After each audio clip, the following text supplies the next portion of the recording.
Nchaya leero bannakibiina kya FDC bakedde ku kitebe ky'omubaka wa DRC Congo wano mu Uganda ekisangibwa e Kololo.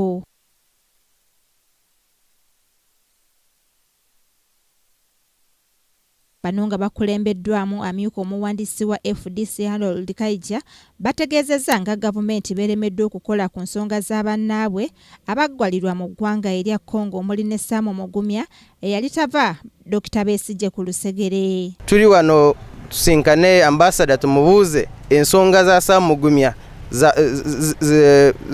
zituusewa. Tuwulira mu ngambo nti bamutwara mu court martial nti bagara kumugatta ku bangi bamutware mu court martial ku nsonga tuzimanyi ng'eggwanga ng'aba FDC. Kati tuli wano tufune ekituufu kuva wa ambassador. Tulina ebyaffe ebitulowooza naye tuli wano tufune ekituufu kuva wa ambassador nti ebyamugumya bituusewa. Wabula balemeseddwa okuyingira ekitebe kino basobole okwogerako ne bekikwatako. Leave the embassy, extend the other side. You found us. That's an order. I'm saying extend. You found us here. You are minimizing him. That is Extend. he says. Can you leave the embassy, extend the other side? Embassy, and this is the embassy. You're talking the so other many side words. is not the embassy. What is the plot number here and opposite? We are talking of procedures of following international law and Procedures. You go the other this side. where we are. You found us This is this a place. public- This is like you are attacking the country. We did not attack. Show us the word attack. Are you sure it is out of bounds? Is it out of bounds?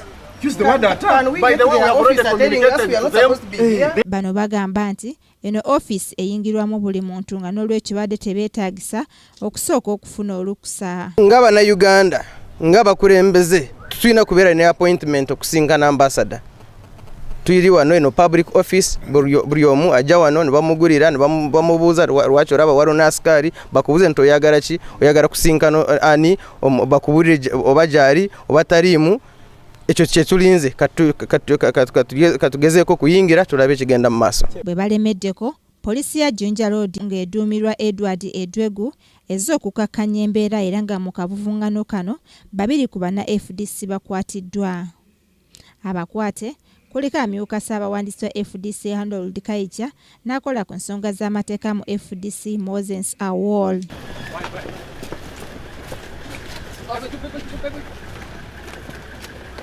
Where are the others?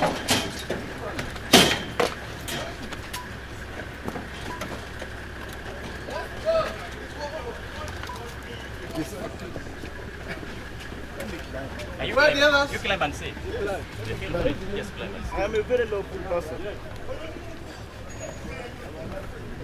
Okusinziira ku poliisi, abantu bano tebayise mu mateeka okwanja ensonga enkulu bweti eri ekitebe eky'eggwanga eddala. Being embassy here, they don't know anything. Only they are requesting that instead of you being here, you go to the Minister of Foreign Affairs, who can now contact the government of Congo to deliver that message. But for them, they are really very innocent. Oluvannyuma abakwate batwaliddwa ku poliisi eya Jinja Road ng'ensonga zaabwe bwe zinoonyerezebwako.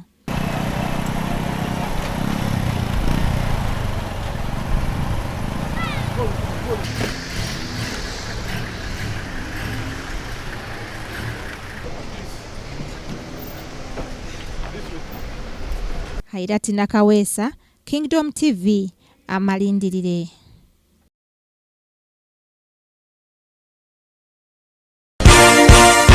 This is Kingdom TV.